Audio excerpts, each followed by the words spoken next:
And just to sum it up real quick, you fly a lot, drive a lot, see everything that you can see in very, very little amount of time. So it wasn't really a vacation. When I was done, I was like, are we going on vacation now? But we had such a blast during that trip, and something that Dad did for me that I was kind of avoiding for a long time was that he taught me how to swim. Dad had lost a brother in his younger years. He lost a brother who had drowned, and he taught himself how to swim when he was in his early 20s. And he knew that I didn't know how to swim, and this had been a topic that had come up a few times, but I was just terrified of water, and I did not want to learn how to swim. I have Rob now. He could save me. But he looked at me and he said, this last time, this is serious now. You're going to have a baby, and this is about safety. What are you going to do if your baby falls into the deep end? Panic and cry and say Jesus? And I'm like, in my head, I'm like, yeah. But he really, really wanted to teach me, and he had this system put together, all these little steps to take. And we get to Oregon, and it's cold, and I'm Spanish, so I like it to be 100 degrees or more when I need to go in the water. So I was like, oh, yes, I'm safe. And he says, Iraida, it took me a long time, and it was pretty hard, but I found a hotel with an indoor pool. And I was like, oh, great. That's awesome, Dad. So he did it. He taught me how to swim, and, during something so simple, I learned another big lesson that, I was afraid of failing in front of him.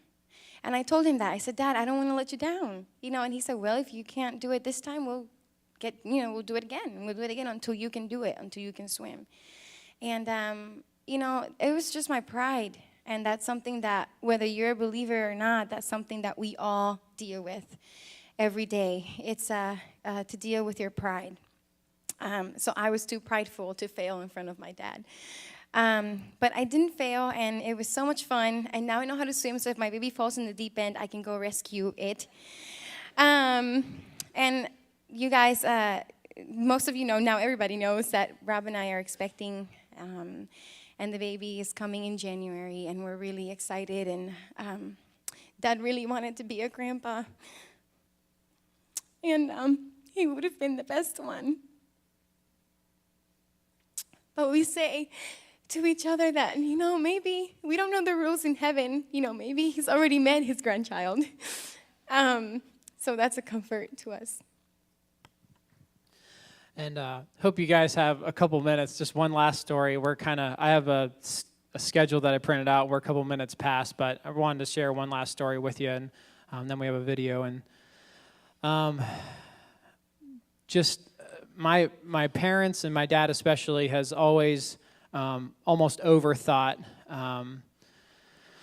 what to say from the stage, and sometimes I learn stuff about my family from the stage, but that's all good. But I'll tell you this story just as real as I can. The couple days before my dad passed away, he was very, very weak one day, and then the next day he would be awake but not really alert to everything that was going on, and it just kind of depended on the day, and that had been going on for a couple days.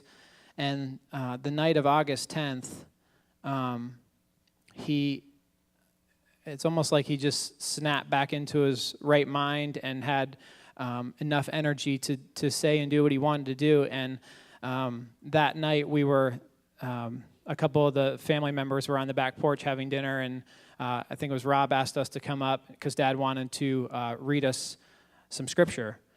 So I kind of, to be honest with you, didn't quite know what to expect, and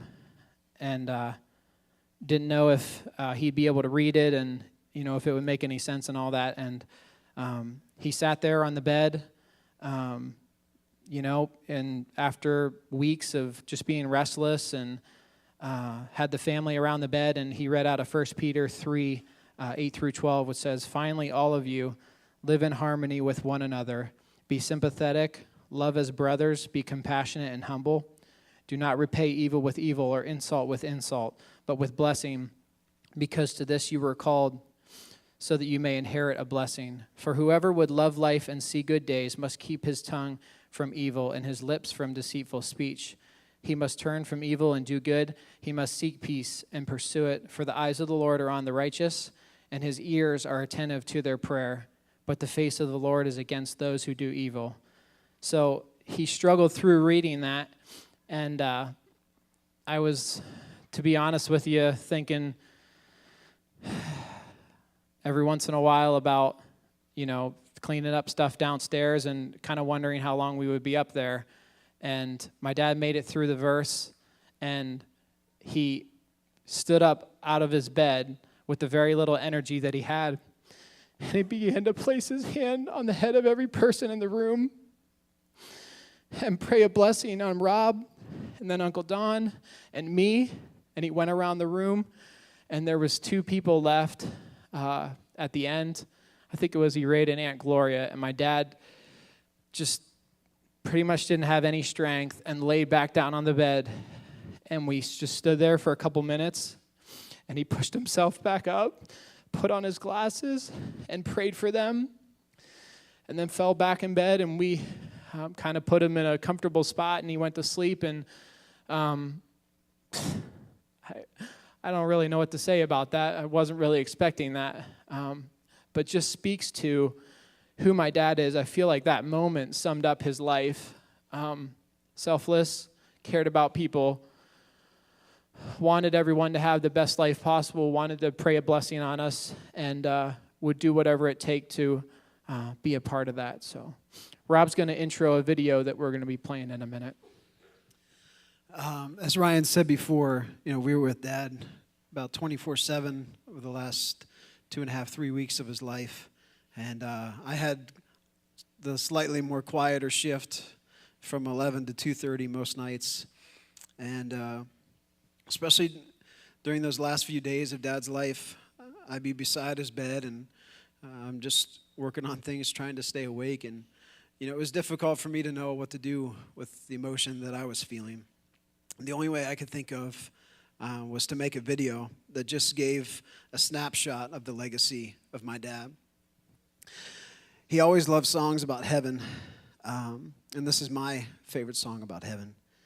The lyrics to the song and the video that we're about to play explained everything I was feeling.